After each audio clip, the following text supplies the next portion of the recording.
Do you accept it? That's number one. Number two, I have here with me the Scofield Reference Bible. Reverend Scofield, backed by 8 DDs, Doctors of Divinities, they produced this Bible. This is based on the King James Version. Are we talking about this Bible, Roman Catholic Bible, or this Protestant Bible? This one here, before coming over, I bought a Swedish Bible. This is also based on the King James Version. Is this Bible we are talking about? Then I have here Siamese twins, as you see. Identical. Identical Bibles. Look at them. You can't mistake their identity. They are identical.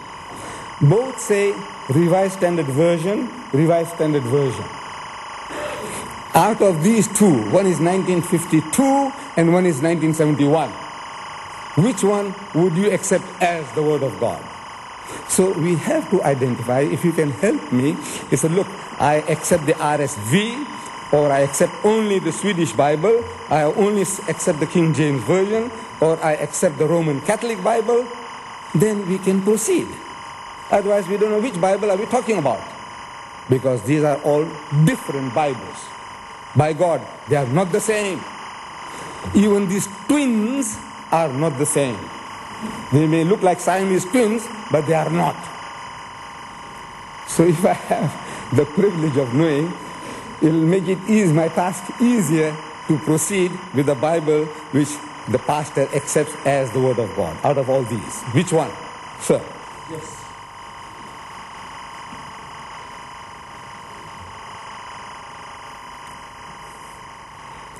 Which one, sir? Out of these? I'll answer you when I get the time for myself, because I have a very good answer. Thank you. Okay, sir.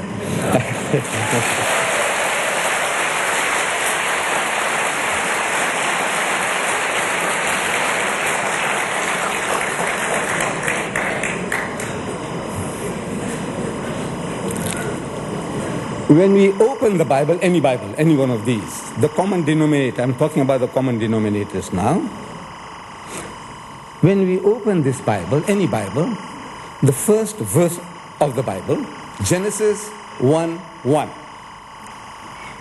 The first book, first chapter, first verse. It says, in the beginning, God created the heaven and the earth. The word God in the Hebrew language is Elohim. And Elohim, any Jewish scholar, pastor has contacts with Jews here, he's in good communication with them. If not tonight, tomorrow night we're having another debate somewhere closer to his diocese, his church. And we can bring this rabbi along, and says, now I would like to ask the rabbi, this word Elohim, please translate. And if he's honest, any Jew who knowing Hebrew will say God's. Elohim, El in Hebrew means God, Elah in Hebrew means God, Elohim means gods in the language of the Jew. But every translation without exception, the hundreds of translations the Christians have done, they have deliberately mistranslated the first word in the first sentence as God. It should be gods. Why this game? Why deceive the people? If it is gods, why do you translate it as God? First sentence you make a mistake.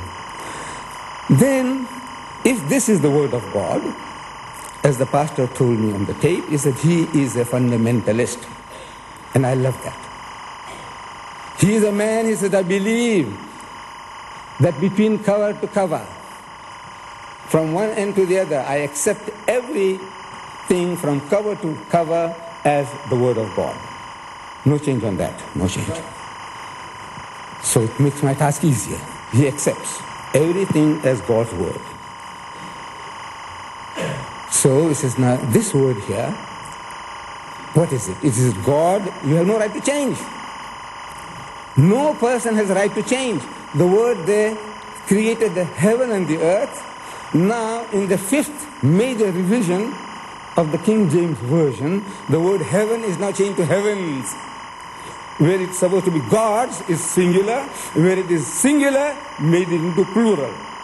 Now, I want to know whether Christians or any scholar or bishop or pope has a right to add or to delete a word, or changing the meanings. I know.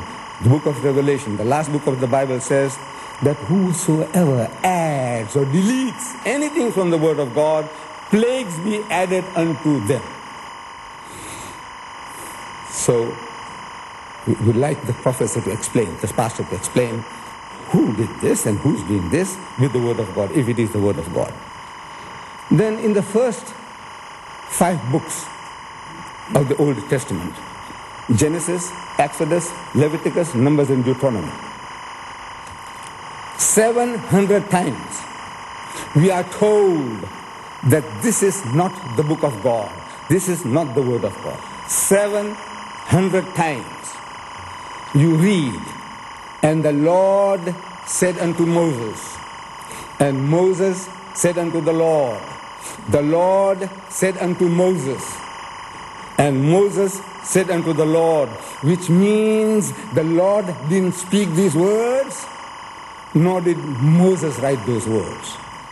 This is the third person. Somebody else is talking. He says, well, this is what he heard, his information is. This is what God told Moses, and Moses told God. And Moses told, God told Moses, and Moses told God. 700 times we are told this is not the word of God. Then this book, these 5 books, attributed to the holy prophet Moses. But in the last book, the book of Deuteronomy,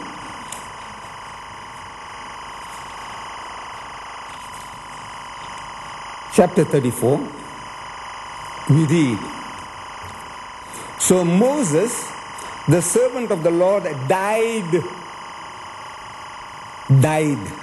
is past tense, died in English, past tense, in the land of Moab, according to the word of the Lord.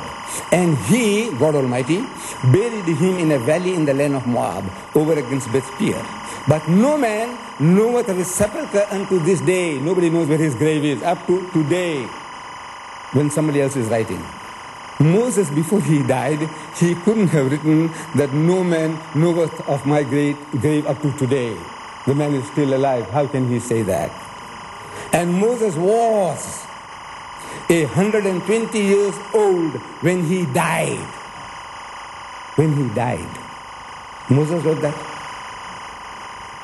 That he was 120 years old when he died. And when he died, his eyes was not dim, nor his natural forces abated. He was still strong enough, vigorous enough to marry another 16-year-old. He had those powers. Moses say that? Did he say that? That his natural powers had not abated before he died? And there arose not a prophet since in Israel like unto Moses, whom the Lord knew face to face. Did Moses say that? So we say, no, this is not only not the word of God, it's not even the word of Moses.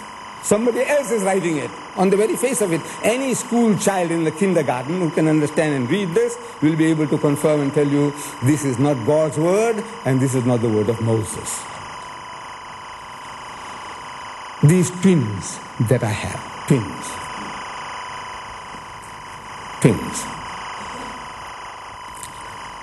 Now, to show you that these twins are not really twins, these are not identical. There is some deception here. They are identical on the face of it. I don't know whether the pastor would like to cooperate. I would like him to open, if he pleases, if he will help me. Otherwise, I have to call somebody from the audience. If he will help me, this book here, Isaiah chapter 37. If you'll only open Isaiah 37. No, this one here. These are twins. We want to compare the twins to see how they are deceiving the Christian world, how they produce this by the millions and deceive the ordinary people. I just want to demonstrate that, and I would like him to help me with this one, sir. This is the Holy Bible, Revised Standard Version. Just open Isaiah 37 and I'll read from here and see whether it is the same. That's all.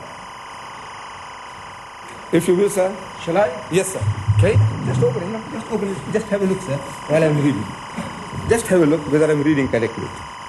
Isaiah 37.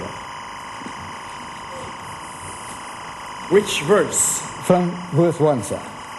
So we don't have to search.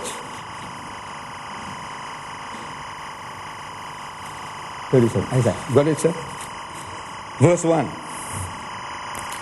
When King Hezekiah heard it, he rent his clothes and covered himself with sackcloth and went into the house of the Lord. Correct, sir? Yes, I'm following. Yes. And went into the house of the Lord. And he sent Eliakim, who was over the household, and Shebna the secretary, and the senior priest covered with sackcloth to the prophet Isaiah the son of Amos. Verse 3. They said to him, thus says Hezekiah, this day is a day of distress, of rebuke, and of disgrace. Children have come to the birth, and there is no strength to bring them forth. It may be that the Lord your God heard all the words of Rabshakeh, whom his master, the king of Assyria, has sent to mock the living God. And go on to verse 8. The Rabshakeh returned and found the king of Assyria fighting, and going on to verse 14, Hezekiah received the letter from the hand of the messengers and read it, and Hezekiah, and on, word for word the same. Yes. But sir, I'm not reading from the book of Isaiah, I'm reading from the book of Kings.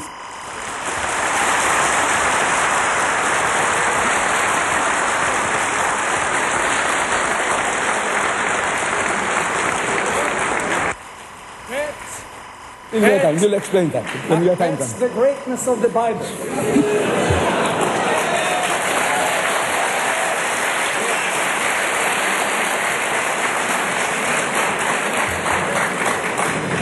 You see, word for word, I am reading 2 Kings 19, and he's confirming in Isaiah 37. In other words, word for word, it is the same.